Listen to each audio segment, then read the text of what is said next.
আলহামদুলিল্লাহ, শুক্র সকালে আমরা বের হয়েছি আজকে বিভিন্ন স্পটে ঘুরে দেখবো। আমরা কুয়াকাটার আজকে আমাদের দ্বিতীয় দিন চলছে। তো এরকম সুন্দর একটা রাস্তা দিয়ে আমরা যাচ্ছি, আমাদের বিভিন্ন স্পটে যাব। আমরা লাল কাঁকড়া দেখতে যাব। আমরা চেষ্টা করবো ম্যানগ্রোভ বনের যে একটা অংশ এখানে আছে সেই জায়গাটা আমরা ঘুরে দেখতে। তাছাড়া আমরা চেষ্টা করব রাখাইন পল্লী বা বিভিন্ন পর্যটন স্পটগুলো আমরা ঘুরে ঘুরে দেখবো। সকালবেলা মিষ্টি রোদে ঝলমল করছে, দিনটা বেশ ভালোই শুরু হয়েছে আলহামদুলিল্লাহ। তো এখানে আমরা কাঁচা পাকা রাস্তা দেখতে পাচ্ছি, মানে বেশিরভাগই আসলে কাঁচা রাস্তা। কাঁচা রাস্তা দেখে ভালোই লাগছে। আমরা কাঁচা রাস্তা ধরে এগিয়ে যাচ্ছি আমাদের বিভিন্ন পর্যটন স্পট। একটু দূরেই দূরবর্তী স্থানে ওই যে আপনারা দেখতে পাচ্ছেন ওইটাই সমুদ্র সৈকত। তো আমরা হয়তো সৈকতের পাশাপাশি কাছাকাছি একটা রোড দিয়ে যাচ্ছি। প্রকৃতি আসলেই অনেক সুন্দর, যদি আসলে সৌন্দর্য চোখ দিয়ে দেখা যায়। কাঁচামাটির রাস্তা এবং তার পাশে সুন্দরভাবে সারিবদ্ধভাবে এই তাল গাছগুলো খুবই ভালো লাগছে। আর এতে যখন রোদ্রের নরম আলো পড়ছে, প্রকৃতি যেন ঝলমল করছে। সুবহানাল্লাহ, সুন্দর হবে। এখানে বিভিন্ন প্রকার ধানের চাষ হয়, বছরে একবারই ফসল হয়। স্বর্ণা জাতীয় ধান এখানে চাষ হয়, যেহেতু এটি একটি সমুদ্র তীরবর্তী এলাকা। তো স্বাভাবিকভাবে সমুদ্র তীরবর্তী এলাকায় এই লবণাক্ততা সহ্য করতে পারে এমন ধানই এখানে আসলে জাতগুলো এখানে লাগানো হয়। কুয়াকাটার গ্রামের ভিতর দিয়ে আমরা যাচ্ছি। রাস্তাটা এত সুন্দর যে আপনাদের সাথে সৌন্দর্য না দেখিয়ে পারছি না। খুবই ভালো লাগছে এই গ্রামের ভিতর দিয়ে যেতে। এটা একটা অন্যরকম ভালো লাগা আসলে। অনেকদিন পরে মাটির রাস্তা দিয়ে যাতায়াত করছি। এখন আর মাটির রাস্তা নেই বললেই চলে, সারা বাংলাদেশে সব পাকা হয়ে গেছে। তো মাটির রাস্তারও তো একটা সৌন্দর্য আছে, এটা এখানে না আসলে আসলে বুঝতে পারতাম না। অনেকদিন পরে সেই উপলব্ধি আবার হলো।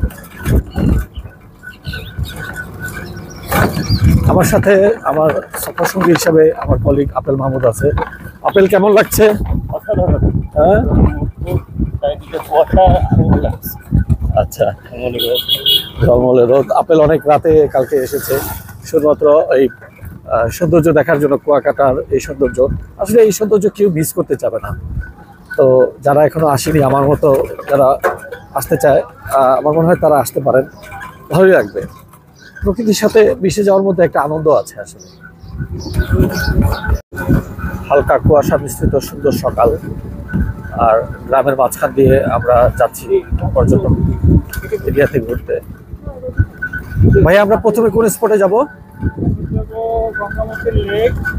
এখন শুরু হবে কোনটা দিয়ে? গঙ্গাবতী লেক, তারপরে ম্যানগ্রোভ ফরেস্ট আসবে, তারপরে হয়তো লাল কাঁকড়ার বীচ। এরকম একটা উঁচু জায়গায় এখানে আর আমাদের ভ্যান নিয়ে ওঠা সম্ভব না, তাই ভ্যান থেকে আমরা নেমে গেছি। প্রয়োজনে হয়তো আমাদেরকে ভ্যানকে ধাক্কা দিতেও হতে পারে। দেখি আমাদের ভ্যান নিজের শক্তিতে এই দুর্গমগিরি উঠতে পারে কিনা। দুর্গমগিরি উঠে গেছে সক্ষমতার সাথেই। একদম একদম কাঁচা রাস্তা। এটা বোধহয় হাইওয়ে হবে না? এটা বেরিবাদ। এটা বেরিবাদ। এই বেরিবাদটা কোথা থেকে শুরু হয়ে কোথায় গেছে? এটা আমাদের কুয়াকাটা থেকে যে বেরিবাদটা আসছে, এটা আমাদের চাবলি হয়ে এভাবে বিচপার থেকে চলে গেছে বহুদূর। এদিকে আমাদের তিন নদী মোহনা পর্যন্ত বেরিবাদটা শুরু। তিন নদী মোহনা থেকে শুরু করে কুয়াকাটার পূর্ব অংশে মানে বিচপার থেকেও আর কি বেরিবাদটা চলে গেছে। আপনার নাম যেন কি ভাইয়া? আমার নাম মোহাম্মদ রাশেদ। রাশেদ, বাসা এখানেই। আচ্ছা, রাশেদ ভাইয়ের এই অটো রিক্সাতে করে আমরা বিভিন্ন স্পটে ঘুরতেছি। এখানে আসলে আসলে সবাই এভাবে করে ঘুরতে পারে। এখানে এই যে পাদানি দেওয়া আছে, আর এই যে এভাবে করে প্রতিটা অটো রিক্সাতে এরকম গতি দেওয়া আছে, যার জন্য আসলে একটু কমফোর্ট ফিল করা যায় এটা যদি কেউ অটো রিক্সা আমরা যাতায়াত করলে। তো যেমনটা বলছিলাম, এটা একটা বেরিবাদ।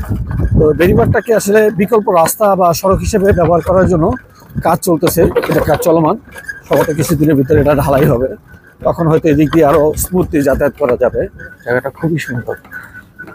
ওই যে গোলপাতা দেখতে পাচ্ছি, স্ক্রিনে গোলপাতা দেখতে পাচ্ছেন, এগুলি সেই গোলপাতা। গতকাল এই গোলপাতার রসও খেয়েছিলাম আমরা প্রায় সমুদ্রের তীরের কাছাকাছি। তো দূরে ওই যে দেখা যাচ্ছে সমুদ্র সৈকত। এই পয়েন্টটার নাম কি? এটাই গঙ্গামতী।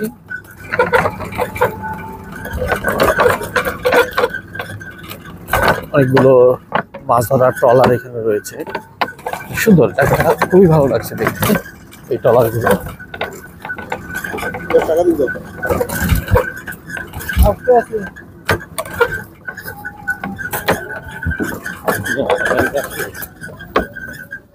গাড়ি আটকে গেছে এখানে বালির মধ্যে, আমরা কি নামবো?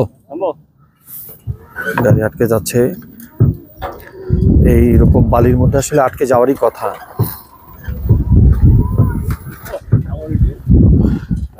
এটাই সেই কুয়াকাটার গঙ্গামতি বিচ। দূরে জায়গাটা খুব ভালো লাগছে দেখতে, শুধু সমুদ্রের ঢেউ, ঢেউয়ের আওয়াজটা খুবই ভালো লাগছে। হয়তো আপনারা স্ক্রিনে সমুদ্রটা কতটুকু দেখতে পাচ্ছেন না। এই যে একটা ঢেউ আসলো, মোটামুটি ভালোই, এখন জোয়ারের সময় মনে হয়।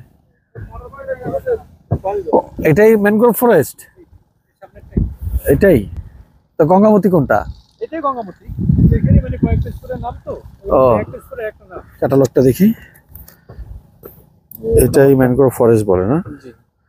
এভাবে আপনারা ক্যাটালগ পাবেন, ক্যাটালগে বিস্তারিত দেওয়া থাকে আসলে কোথায় কোথায় তারা নিবে বাই করবে। তো এখানে আমরা যার গাড়িতে আসছি ওনার নাম রাশেদ, তো রাশেদ সাহেবের নাম্বারও দেওয়া আছে, কেউ চাইলে হয়তো এখান থেকে দেখতে পারে। সমুদ্রের কাছে আসলে আসলে মনটা নরম হয়। আমার কলিগ আপেল মাহমুদ সমুদ্রের এই শব্দ শোনার জন্য সামনের দিকে এগিয়ে গেল। আপেল, কেমন লাগছে আপেল? সমুদ্রের ঢেউটা আসলে সুন্দর একটা শব্দ করছে, আর সামনে শুধু পানি আর পানি, পানি আর পানি। কিন্তু দেখেন সমুদ্রের এই ঢেউয়ের এই শব্দটা আপন লাগে না? কেমন একটা মনের ভিতরে যেন ছলাৎ করে ওঠে, তাই না? মানে এই শব্দটা আসলে বুকের মধ্যে এসে লাগে, মনে হয় যে কতটা আপন। দেখেন এই যে ছলাৎ করে উঠলো, মনে হলো বুকের ভিতরে এই ছলাৎটা আসলো। আর পানিটা যখন কাছে আসে মনে কি যে কাছে আসো কাছে আসো, সেই কাছে আসার গল্পের মতো না? ভালো লাগে আসলে। আমি সমুদ্রের এই ঢেউটা যখন কাছে চলে আসে আমার কাছে এটা খুব ভালো লাগে। আর ফেনিল একটা ভাব থাকে, আবার যখন তারা ফিরে যায় তো এই দৃশ্যটা খুবই মজার। তা এখানে একটা মজার একটা কথা বলা যায় এটাকে, যে ব্যর্থতার গল্প যদি আমরা বলি তো মনে হবে যে সমুদ্র তার তীরকে জয় করার জন্য, এই ঢেউয়ের মাধ্যমে তীরকে জয় করার জন্য একবার ফিরে আসে, কিন্তু ব্যর্থ হয়ে ফিরে যায়। কিন্তু ফিরে যায় না সে, আসলে আবার প্রবল উত্তাপে নতুন করে নতুন শক্তি সঞ্চয় করে এই যে আবার তারা আবার সমুদ্রের পার্কে জয় করার জন্য আসে। দেখেন ধীরে ধীরে কিন্তু পানি বেড়ে গেল, এখন বোঝা যাচ্ছে তার মানে জোয়ারের সময় পানিটা ধীরে ধীরে বাড়ে। তো আমরা মানে যেখানে দাঁড়াচ্ছি পরবর্তী ঢেউটা কিন্তু তার চেয়ে বেশি আসতেছে। সুন্দর একটা এলাকা, এটাকে গঙ্গামতি বিচ বলে, পেছনে হচ্ছে ম্যানগ্রোভ ফরেস্ট বলে। জায়গাটা আসলে খুবই ভালো লাগতেছে দেখতে। সমুদ্রের ঢেউয়ের পরে এই ধরনের সুন্দর সুন্দর ঝিনুকগুলো যখন আসে, তো এই ঝিনুকগুলো কোরানোর এক ধরনের আনন্দ আছে।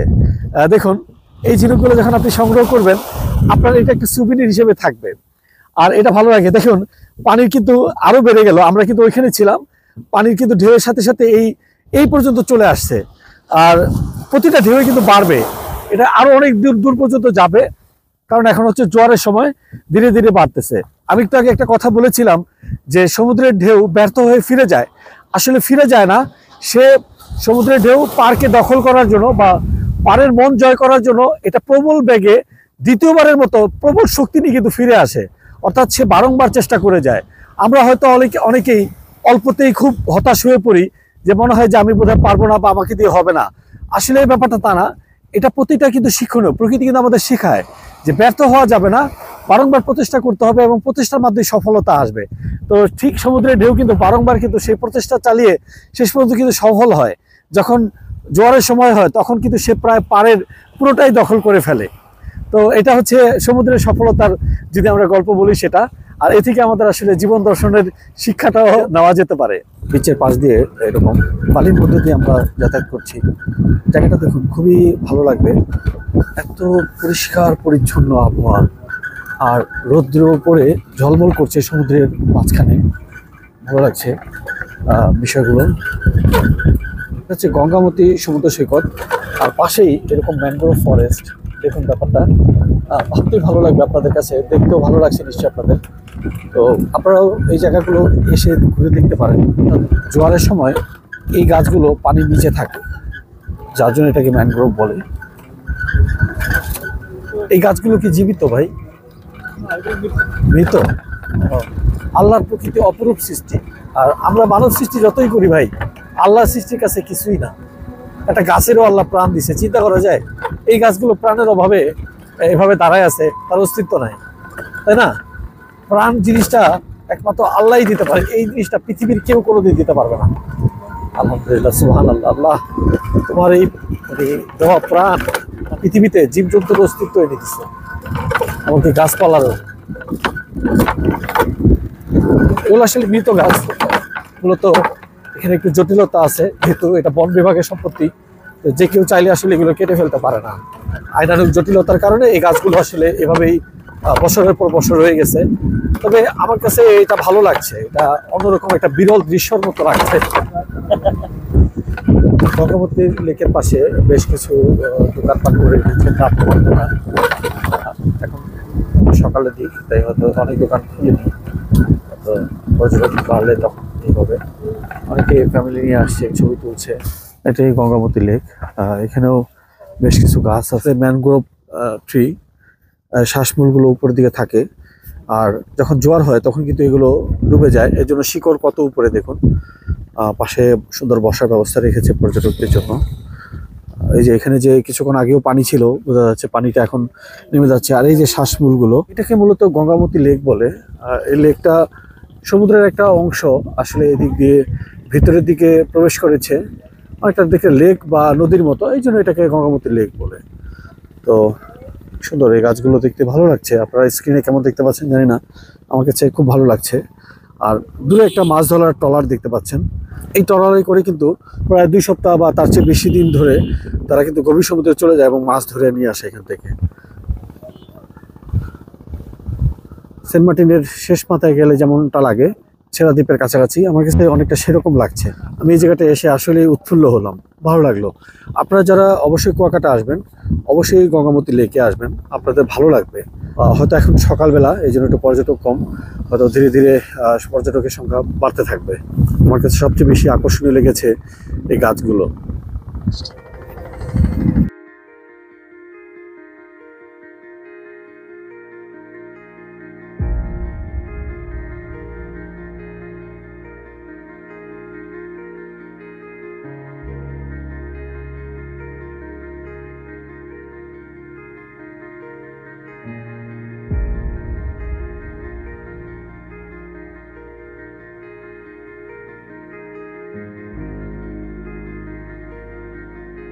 মাছ ধরার ট্রলারগুলোকে এনারা যখন পাড়ে উঠায়, তখন এরকম চাকা দিয়ে ধীরে ধীরে ঠেলতে ঠেলতে উঠানো হয়, যেহেতু এখানে বালি, তাই বেশ কষ্ট হয়।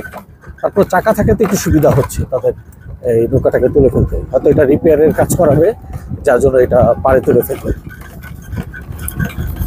আর এখানে অনেকগুলো নৌকা আছে, এই নৌকাগুলোতে রিপেয়ারের জন্য তারা কাজ করতেছে বা রিপেয়ার করতেছে গাছগুলো। এটা কি তলা ফেটে গেছে ভাই? তলা রিপেয়ার করতেছেন না? ফেটে গেছে, এটা রিপেয়ার করতেছে। অদ্ভুত একটা সুন্দর জিনিস আপনাদেরকে দেখাই, চলুন। এখানে নৌকাগুলো যখন ভেঙে যায়, তো এই নৌকাগুলো দিয়ে তারা দেখেন সুন্দর একটা ঘর তৈরি করেছে।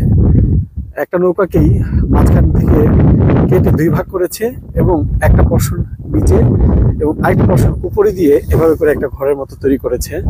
আমার সেই জিনিসটা খুব ভালো লাগলো, জিনিসটা দেখতে। এরকম ভাবে আসলে চিন্তা করা যায় যে এটা যেহেতু ব্যবহার করা যাবে না, এই নৌকার সর্বশেষ কাঠগুলো হয়তো জ্বালানি হিসেবে ব্যবহৃত হতো, তো তার আগে এভাবে একটা ছোট্ট ঘরের মতো করে এখানে থাকার ব্যবস্থা করা হয়েছে। দরজাটা তালা মারা, তাই আপনাদেরকে ভিতরটা দেখাতে পারলাম না। তো আপনি সাইড দিয়ে একটু দেখাই আপনাদেরকে।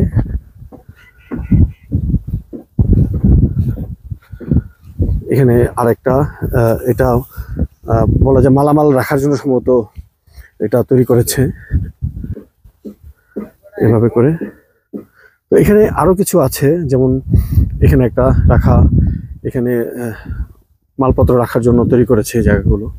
দেখুন দৃশ্যটা খুবই সুন্দর, এমন একটা সুন্দর জায়গায় আমরা অবস্থান করছি বর্তমানে।